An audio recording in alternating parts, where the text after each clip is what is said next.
The snow fell outside, creating a blanket of white that muffled the sounds of the city. Inside, the aroma of pine mingled with the scent of baking bread, casting its magic over the cozy living room. The Christmas tree shimmered with lights, reflecting in the eyes of those gathered around it. They were a diverse bunch, united by the bonds of family and the spirit of the season. There was Olivia, the matriarch, her silver hair gleaming under the soft glow of the fairy lights.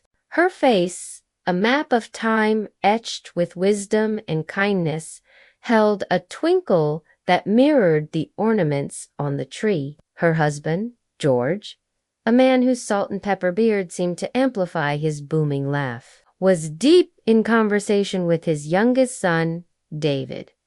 Their older son, Michael, stood beside his wife, Anna, their bodies mirroring each other's movements as they whispered a story, their voices laced with mirth. And then there was Amelia, Olivia, and George's youngest, her eyes shining with a mix of excitement and sadness as she watched the family dynamic play out around her. As the evening deepened, the conversations flowed like the wine that Olivia poured, touching on everything and yet nothing in particular. There was a comfortable silence that settled between them sometimes, a shared understanding woven into the fabric of their lives together. But tonight, the silence was different. It was edged with unspoken emotions, a tension that tugged at Amelia's heart. It was during one of these quiet moments that George cleared his throat,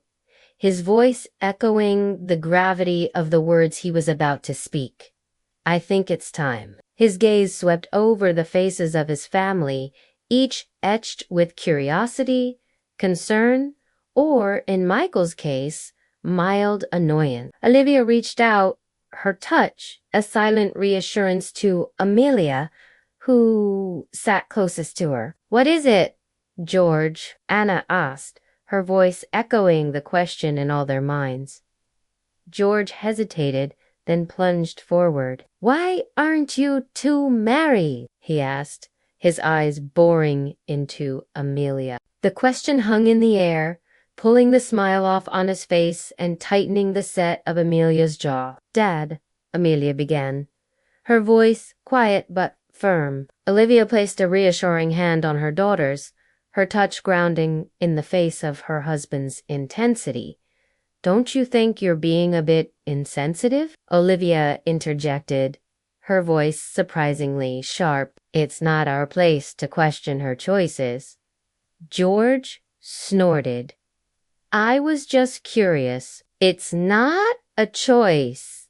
He gestured between Amelia and her boyfriend, Michael, whose face was now a mask of controlled irritation. "They can't keep living in sin. That girl needs to be married."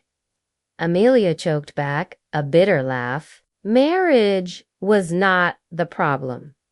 Marriage was the easy part. Living together in a comfortable domesticity was where the challenge lay. It was a dance that required compromise, understanding, and an uncanny ability to ignore each other's flaws. In some cases, it was also about enduring one another. And Amelia wasn't sure she was up for that. Michael, sensing her discomfort, squeezed her hand. His thumb brushed her knuckles, a silent understanding passing between them.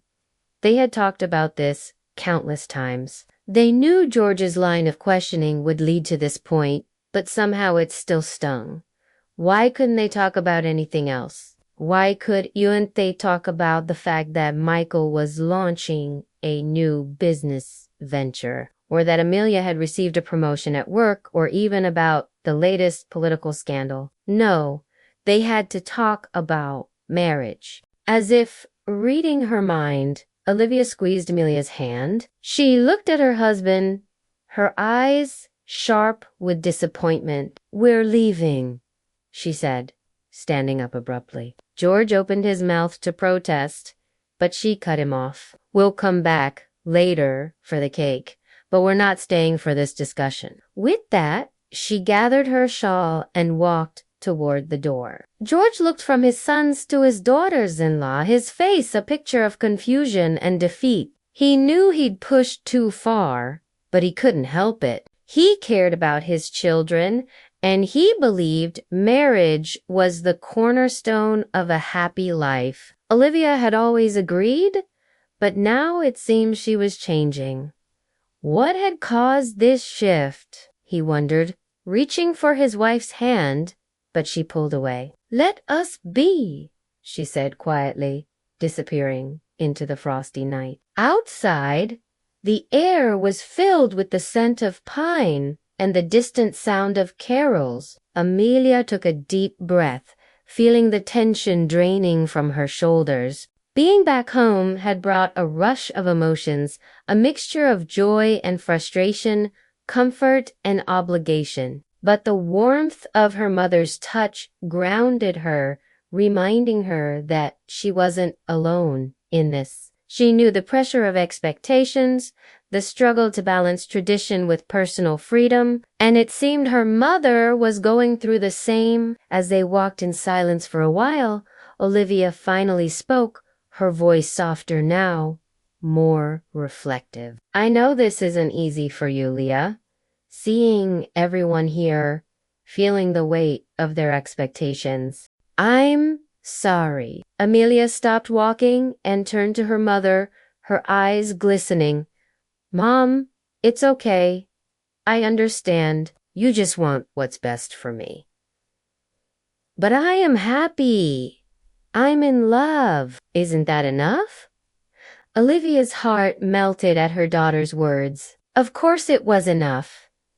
It was more than enough, but she knew the world was harsh, unforgiving, and she wanted to shield her daughter from its judgments. But seeing the strength in Amelia's eyes, the quiet confidence that radiated from her, Olivia realized she couldn't. She was no longer the scared girl who needed guidance. She was a woman who was charting her own path, even if that path was uncertain and uncharted. Olivia pulled her daughter into a tight hug, breathing in the familiar scent of lavender and vanilla that clung to her clothes. You're right, she whispered, pulling away to meet Amelia's gaze.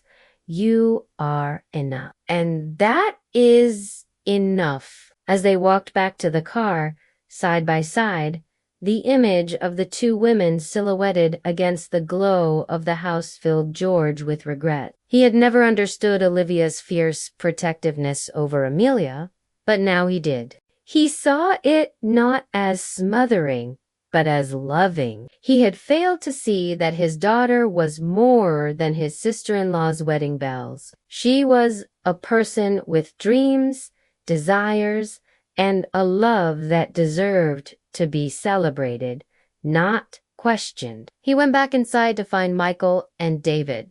His sons were engaged in a heated game of chess, their brows furrowed in concentration.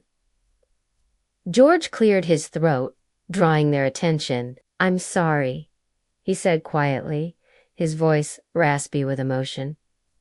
I should have listened to you. About Amelia? About Olivia? David looked up, his eyes soft with understanding. It's all right, Dad. We all make mistakes. The important thing is to learn from them. Michael nodded, putting a hand on his father's shoulder. Yeah, we all do things we regret sometimes. But that doesn't mean we stop loving each other, right? George's eyes glistened with tears. He pulled his sons into a tight embrace, the years melting away as he felt their bodies relax against him. In that moment, he knew his family was more than blood. It was about the connections they forged, the choices they made, and the love they shared. He had stumbled, but with their support, he could pick himself up and do better. Later that night, after the cake had been cut and the last of the guests had departed, George found Olivia on the porch swing. She was gazing at the star-studded sky, A peaceful smile gracing her lips, he joined her, sitting on the edge of the swing, and they swayed gently in the night breeze. "Thank you," he said quietly, his voice hoarse with emotion, "for showing me the way." Olivia turned to him, her eyes shining. "We'll always be learning, George. That's the beauty of life. It's never too late to grow, to understand, to love." They sat in comfortable silence for a while, the unspoken words hanging between them. Finally, Olivia spoke, her voice barely a whisper. "Do you think our kids will be happy?" George rested his head against the backrest, his eyes closed. "Our kids are happy, Livy. They may stumble, they may fall, but they'll get back up, because they're not just strong, they're loved. And that makes all the difference." Olivia snuggled closer to her husband, finding solace in his warmth. In the quiet of the night, surrounded by the twinkling lights of the Christmas tree, they held each other close, grateful for the gift of family, the magic of love, and the hope that illuminated their path.